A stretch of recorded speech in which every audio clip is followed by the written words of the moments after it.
I'm Charchit.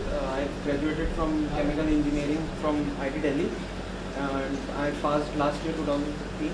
And this was my first attempt, and I got 96 ranks in my first attempt. So मतलब मैं अपनी strategy जो थी chemistry मैंने कब चूज़ किया, कैसे मैंने पढ़ा, वो मैं एक बार डिस्कस कर लेता हूँ. फिर किसी को लगे कि क्या पूछना है तो वो मुझसे एक बार पूछ लें. तो मैं जैसे केमिस्ट्री का मैंने सोचा था, मतलब जब इंटर्नशिप हुई थी वहाँ मैं कुछ एक दो दोस्तों से मिला था जो बाहर से थे, लेकिन वो यूपीएससी के लिए बहुत डेडिकेटली प्रिपेयर कर रहे थे. तो उसने मुझे बताया था कि यार केमिस्ट्री में थोड़ा सा स्कोर अच्छा रहता है. तो अपनी इंटर्नशिप के बाद मैं यहाँ सर से मिला था कि सितंबर में, अगस्त में, और सबने बताया कि सितंबर में बैच स्टार्ट हो रहा है. तो फिर मैंने मतलब केमिस्ट्री ज्वाइन कर लिया था.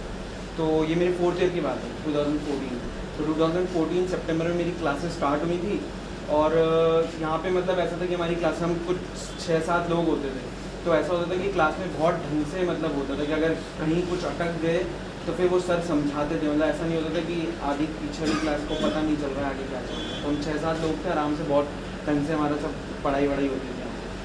और जब मेरी अप्रोच ये रहती थी कि जब 4th ईयर था तो मेरी अप्रोच ये थी कि जब मैं केमिस्ट्री पढ़ रहा हूँ तो साथ साथ मैं उस केमिस्ट्री को इस लेवल तक पढ़ लूँ कि बाद में मुझे मतलब रिवीजन ही करना पड़े, कुछ समझना ना पड़े. तो ऐसा होता था कि जैसे सर के साथ यहाँ पे पहले ऑर्गेनिक स्टार्ट हुई थी. तो ऑर्गेनिक में ऐसा होता था कि इनिशियल पार्ट ऐसा है कि मैंने भी जैसे जेई के लिए प्रिपेयर किया था, तो इनिशियल पार्ट ऐसा था जो बहुत रिडंडेंट लगता था कि यार ये तो याद ही है, मतलब क्या देखेंगे इसे करके टाइम वेस्ट है. पर ऐसा होता था कि मैं उसको भी ढंग से पढ़ता था. एक बार जो सर कराते थे, जो भी सर बताते थे, उसको घर पे जाके एक बार देखता था और खुद से करता था. अगर कोई क्वेश्चन होता था तो उसे मैं खुद से सॉल्व करता था, क्योंकि यहाँ पे पेस कभी बार अलग रह जाता है. मतलब मेरे आईआईटी के टाइम पे भी केमिस्ट्री में कुछ अच्छे नंबर नहीं थे. मतलब अगर आप लोगों को आइडिया होता तो मार्क्स जो मेरे थे केमिस्ट्री में 78 थे, तो काफ़ी कम नंबर थे. तो मेरी केमिस्ट्री को इतनी स्ट्रॉन्ग नहीं थी.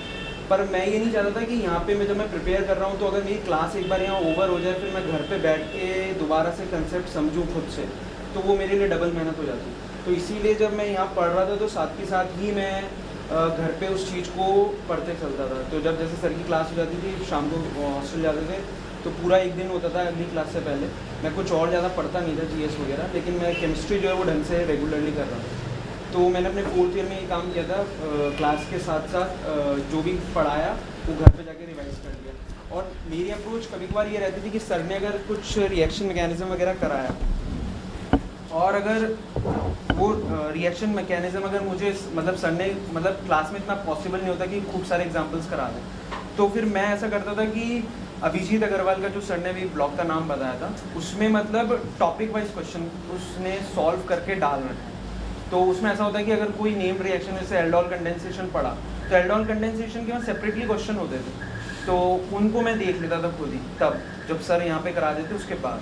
तो जो मतलब सर ने क्वेश्चन कराए वो तो मुझे देखने ही होते थे. और उसके अलावा जो केमिस्ट्री में एक्स्ट्रा होता था ना, जो मुझे लगता था कि यार इस टॉपिक में मैं नहीं कर पाऊंगा या मैं आइडेंटिफाई नहीं कर पा रहा प्रोडक्ट्स क्या हैं, रिएक्टेंट्स क्या हैं, तो मैं उसको घर पे जाके खुद अभिजीत अग्रवाल के जो नोट्स होते थे उसमें से देख लेता था. मतलब मैं इस चीज़ में रेगुलर नहीं था, मैंने वो पूरे 2000 पेज के नोट्स कर नहीं दिए थे साथ में, लेकिन थोड़ा थोड़ा जिस चीज़ में मुझे दिक्कत होती थी वो मैं कर लेता था. और फिर मतलब सर के मतलब तब मैंने जो सितंबर से लेकर हमारी क्लासेस चली थी मार्च तक, तो यही काम चलता था. अब मतलब इस चीज़ में मैं रेगुलर भी नहीं था, मतलब ऐसा नहीं था कि सितंबर से लेकर मार्च तक जो भी क्लास में हो हर चीज़ को मैंने जाके कर लिया. पर हाँ मतलब ये है कि 80% चीज़ मैंने कर ली थी. अब जैसे मार्च अप्रैल टाइम पे तब हमें स्पेक्ट्रोस्कोपी वगैरह पढ़ाई गई थी, वो बिल्कुल एंड का टॉपिक था. तो तब तक ऐसा हो गया था कि कॉलेज एंड होने वाला था, ज़्यादा मन बचा भी नहीं था कुछ पढ़ने का, तो तब वो वाली चीज़ मेरी रह गई थी, स्पेक्ट्रोस्कोपी वाला पार्ट. लेकिन उससे पहले का मैंने चीज़ें कर ली थी. अब जैसे अभिजीत अग्रवाल के नोट्स भी मैं सॉल्व करता था खुद घर पे जाके, तो मतलब हॉस्टल में, तो उसके में मतलब जो इंपॉर्टेंट एग्जांपल्स लगते थे वो मैं खुद लिख लेता था अपनी कॉपी में, साइड में या पीछे कहीं भी. तो जैसे ऐसा होता था कि अगर आज मैंने पढ़ा जाके और मैं नहीं कर पाया अभिजीत अग्रवाल में से कुछ, तो मैं बाद में जाके कर लेता था और जगह छोड़ देता था 3-4 पेज.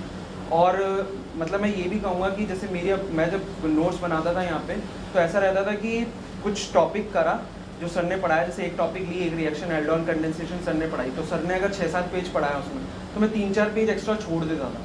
क्योंकि मतलब मेरे को ऐसा नहीं था कि यार अभी अभी होगा और सब कुछ एक साथ ही हो जाएगा 1 साल में. तो मतलब मेरे दिमाग में वो था कि यार अगर नहीं हुआ 1-2 साल, तो अगर मैं कुछ केमिस्ट्री पढ़ा करूँगा आगे, तो वो केमिस्ट्री को मैं वहीं साइड में ऐड कर लिया करूँगा एग्जाम को. तो वो मैं थोड़े थोड़े गैप में पेजेस छोड़ के रखता था, 3-4. तो एक ये है कि अभी आपकी क्लासेस चलेंगी तो अभी बात ध्यान रखना कि भाई हाँ, अगर बाद में कुछ एडिशन हो जाए तो वो कर सकते हैं. तो उसके अलावा हमारी फिर मार्च तक क्लास चली थी, तो मार्च तक मैंने 4-5 महीने ये काम किया था पैरेलली। फिर उसके बाद मतलब जब यहाँ से क्लासेस ओवर हो गई थी, घर चले गए थे, मई से लेकर अगस्त तक तो हमने कुछ करा ही नहीं था। फिर अगस्त के बाद जब प्रीलिम्स हो गया था, तो मतलब ऐसा था कि मुझे अपनी इतनी श्योरिटी नहीं थी प्रीलिम्स की, तो मेरा फोकस ये था कि यार मैं अभी जो है वो अपने जो केमिस्ट्री वाला पार्ट है उसको बहुत स्ट्रॉन्ग कर लेता हूँ, ताकि इस बार देना पड़े, अगली बार देना पड़े, मेरी केमिस्ट्री बहुत स्ट्रॉन्ग रहनी चाहिए। तो मैंने जो प्रीलिम्स और प्रीलिम्स के बीच के जो टाइम है, उस गैप में मैंने जीएस का कुछ चीज़ें कंप्लीट करी थी, एथिक्स वगैरह, लेकिन मेरा मेन फोकस ये था कि मुझे ऑर्गेनिक कंप्लीट करनी है। जब तक प्रीलिम्स का रिजल्ट नहीं आया था तब तक मैंने मतलब पूरी ऑर्गेनिक जो सर ने पढ़ाई थी वो रिवाइज़ कर ली थी। अब एक चीज़ और है कि मैंने रिवाइज़ कैसे करी थी। मैंने रिवाइज़ ऐसे करी थी कि मुझे पता था कि चीज़ें कहाँ पर क्या हैं। मतलब मेरा जो रिवाइज़ करने का जो तरीका था वो ऐसा था कि मुझे लिंक होना चाहिए चीज़ों में। जैसे ऐसा होता है कि हम पहले SN1, SN2, E1, CV type की चीज़ें पढ़ लेते हैं, मतलब ये सब नाम तो सुना ही होगा। तो ये सब चीज़ें हम पहले पढ़ लेते हैं ना, और आगे जब रिएक्शन मैकेनिज्म आते हैं, एल्डोल या फिर क्लेजिन या पर्किंस जो भी आ रहा है, तो उसमें जनरली ऐसा होता है कि वो वाली चीज़ें यूज़ होनी होती हैं। अब मैं उस टाइम पे जब रिवीजन कर रहा था, तो मैं ये दिमाग में लिंक बना रहा था कि वो जो पहले पढ़ा है वो कहाँ पर है, और अगर कोई दो मैकेनिज्म सेम है या डिफरेंट है तो क्यों डिफरेंट है, वो मेरे को दिमाग में पता था कि इस चीज़ को क्लेजन क्यों कह रहे हैं, इस चीज़ को कुछ और क्यों कह रहे हैं। तो वो इतने लेवल तक रिवीजन करना पड़ेगा कि तुम लोग ये आइडेंटिफाई कर पाओ कि अगर ये प्रोडक्ट है तो यही वो होना चाहिए। और इसी के लिए जो सर ने जैसे बताया था कि उन्होंने शॉर्ट नोट्स बनाए थे, तो ये काम मैंने इसी टाइम पे स्टार्ट किया था कि मैंने शॉर्ट नोट्स बनाने स्टार्ट कर दिए थे। तो उसमें मैं मतलब यही लिखता था कि जैसे अगर एल्डोल लिखा, और एल्डोल के लिए पहले लिख लिया कि क्या रिएजेंट होगा, क्या रिएक्टेंट होगा और क्या प्रोडक्ट होगा, ताकि ये आइडेंटिफाई हो जाए कि क्या है। और अगर कुछ ऐसा लगता था कि वो किसी चीज़ से सिमिलर है, तो वही अपने नोट्स में लिख देता था ब्रैकेट में कि ये इससे थोड़ी सी सिमिलर है और इससे इतनी डिफरेंट है। तो वो सब चीज़ें, ताकि क्योंकि वहाँ पे एग्जाम में नाम से नहीं आता ज़्यादा, जनरली एग्जाम में ऐसा होता है कि आपको रिएक्शन लिखी होगी या प्रोडक्ट लिखा होगा या रिएक्टेंट लिखा होगा, और आपको वो मैकेनिज्म बताना होगा। तो वो खुद को आइडेंटिफाई करना पड़ेगा कि यार ये तो पर्किंस कंडेंसेशन या यही है, जो है वही है, वो तुम्हें वहाँ पे पता चलना चाहिए। और वो जब ही पता चलेगा, मतलब उसके दो रास्ते हैं पता करने के लिए, या तो ये कि तुम खूब सारे क्वेश्चन प्रैक्टिस कर लो, जिसका इतना टाइम होता नहीं। दूसरा तरीका ये है कि जो सर ने नोट्स बनाए हैं उनको ढंग से याद कर लो, ताकि लिंक कर पाओ कि अच्छा ये जो है कॉपी के इस पार्ट से मिलता जुलता है, तो मतलब इसमें यही हो रहा होगा। मतलब हम लोग भी जैसे बाद में पेपर वगैरह सॉल्व करते थे, तो हम लोग ऐसे ही करते थे कि यार ये कहाँ पर पढ़ा होगा, अच्छा ये यहाँ पर पढ़ा होगा तो इसमें यही हो रहा है। तो वो चीज़ उतने लेवल तक तुम्हें पहुँचना पड़ेगा, उसके लिए तुम्हें थोड़ा सा रटना भी पड़ेगा, और थोड़ा सा तुम्हें मतलब कंटिन्यूस खुद से प्रैक्टिस भी करनी पड़ेगी। मतलब जो सर क्वेश्चन करा दे रहे हैं उसका मतलब ये नहीं कि तुम बस तुमने देख लिया हाँ ठीक है, वो 4 दिन बाद या उसी दिन तुम खुद लिख कर देखो कि हाँ यार ऐसा हो रहा है क्या, सही है क्या।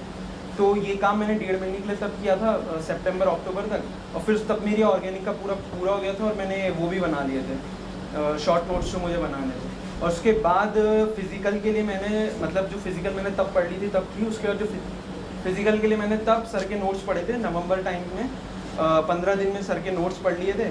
और फिर हमने मतलब मैं, प्रखर और हम 2-3 दोस्त थे, हमने मिलके मतलब ऐसा किया था कि हम बैठे थे और हमने आइडेंटिफाई करा था कि यार क्या क्या चीज़ें जो कवर नहीं हुई हैं।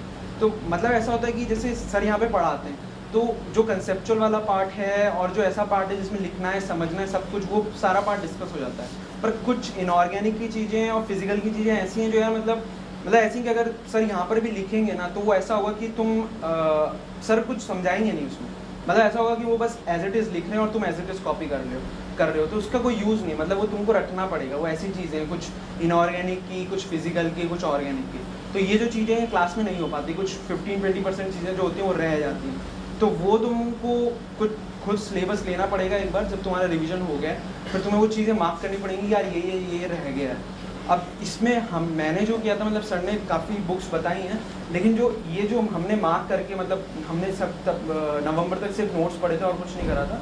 फिर ये मार्क करा, और इस मार्क करने के बाद हमने जो चीज़ें थी फिजिकल के लिए, हमने PSP जो पूरी शर्मा फटानी है उसमें से चीज़ें आइडेंटिफाई कर ली कि क्या पढ़नी है। इनऑर्गेनिक के लिए ब्रिलियंट का मटेरियल आता है, तो वो ब्रिलियंट वाला मटेरियल देख लिया था। और ऑर्गेनिक के लिए हमने अभिजीत अग्रवाल में से जो चीज़ें सर ने कवर नहीं की हैं वो देख ली। तो अभिजीत अग्रवाल मैंने 2 जगह यूज़ किया था। एक तो जो रिएक्शन मैकेनिज्म और ये सब चीज़ें मैं तब पढ़ रहा था तब अपनी क्लैरिटी लाने के लिए एग्जांपल्स वगैरह प्रैक्टिस करने के लिए, क्योंकि जनरली बुक्स जो होती हैं उसमें एंड में जो प्रॉब्लम्स होती हैं उनके सॉल्यूशन मिलते नहीं, मतलब या बुक के सॉल्यूशन एग्जिस्ट करते हैं मतलब, लेकिन मेरे पास नहीं थे। तो अभिजीत अग्रवाल बेस्ट है, उसमें बुक्स क्वेश्चन भी होते हैं सॉल्यूशन भी होते हैं, और वो जनरली पास्ट ईयर के ही होते हैं। तो मतलब ठीक है, तुम जब बाद में 2000 से 2005 वाले पेपर करोगे तो तुम्हें लगेगा कि अरे अभिजीत अग्रवाल में क्वेश्चन था, लेकिन वो टाइम पे डिपेंड करता है। अगर टाइम है तो ये करना, वरना मतलब अभिजीत अग्रवाल मत करना। जो इस साल दे रहे हैं उनके पास टाइम नहीं है तो उनका फोकस ये होना चाहिए कि मैं सर के नोट्स रट लूँ जितना रट सकूँ, क्योंकि उससे काम हो जाता है। तो फिर हमने ये काम किया था, अभिजीत अग्रवाल से आइडेंटिफाई कर लिया था ऑर्गेनिक के लिए, पीएसपी से फिजिकल वाला पार्ट, और इनऑर्गेनिक के लिए ब्रिलियंट में से कंप्लीट कर लिया था।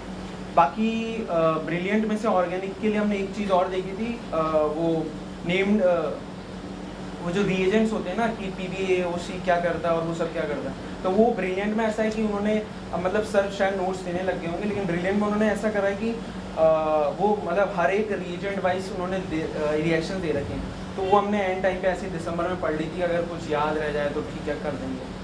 और बाकी पास पेपर्स का ऐसा था कि हम तीन लोगों के ग्रुप में हमने बैठ के सारे पेपर सॉल्व कर लिए थे एक साथ, जैसे अपन IIT में करते हैं कि एक नाइट पहले 2-3 क्वेश्चन उठा के सब डिस्कस करके बैठ जाते हैं सर्कल बना के। वही काम हमने किया था कि पेपर उठाए और 2005 से 2014 तक के सारे पेपर हमने बैठ के कर लिए दिसंबर में। तब ऐसा होता था कि किसी को कुछ हिस्सा, क्योंकि कॉपी में इतना होता है कि सारी चीज़ें याद नहीं रहती, तो हम लोग साथ बैठते थे और कोई बोलता था कि यार ये मुझे याद है ये है, तो बस वो श्योर हो गया, हमने उससे मैकेनिज्म पूछ लिया और वो पेपर क्वेश्चन खत्म हो गया। मतलब हमारे पास इतना टाइम नहीं था कि हम लिखकर प्रैक्टिस करें। हालांकि इस बार हमारा फोकस यही था कि अगर अभी हम दोबारा देंगे एग्जाम तो हमारा फोकस ये था कि यार हम बैठकर इंडिविजुअली 4-4 पेपर सॉल्व करेंगे, फिर शेयर कर लेंगे। लेकिन तब हमारे पास इतना टाइम भी नहीं था कि इंडिविजुअली 4-4 पेपर लिखें। तो तब हमने ऐसा किया था कि बस पेपर खोला था और तीनों साथ बैठ गए थे और बस डिस्कशन करते गए थे, जो डाउट्स आए वो सर से पूछ लिए।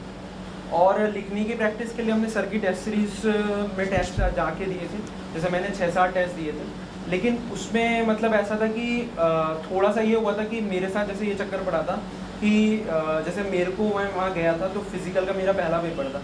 अब उसमें 8 क्वेश्चन थे और उससे पहले मैंने कभी ये एनवायरनमेंट फेस नहीं किया था 8 क्वेश्चन वाला। तो जो फिजिकल वाला पेपर था उसमें मेरे एकदम से मैं थोड़ा कंफ्यूज हो गया था कि एक क्वेश्चन करने में मुझे 40-45 मिनट लग गए, फिर मैं सिलेक्शन नहीं कर पा रहा था, और एंड में मैंने 5 मिनट में 2 न्यूमेरिकल्स फटाफट सॉल्व किए थे, तो वो थोड़ा सा खिचड़ी टाइप हो गया था। तो इससे बचने के लिए मैं ये सजेशन दूंगा कि अगर पॉसिबल हो तो 2010 से 2015 के बीच का कोई भी 1 या 2 पेपर सेव करके रख लेना, और उनको मतलब मत देखना अभी, अगर नहीं देखा हो ढंग से तो उनको साइड में रख लेना, और जब दिसंबर में तुम्हारा पूरा रिवीजन वगैरह कंप्लीट हो जाए तो उनको अच्छे से बैठ के सॉल्व कर लेना, बिल्कुल वो एनवायरनमेंट जो वहाँ मिलेगा। ये इसकी प्रैक्टिस तुम्हारी उससे भी हो सकती है, अगर तुम्हारा फॉरेस्ट में सिलेक्शन हो जाता है तो फॉरेस्ट में जाके देख लेना, वहाँ ट्रायल मैच हो जाता है, फिर वहाँ रियल में जाकर दे तो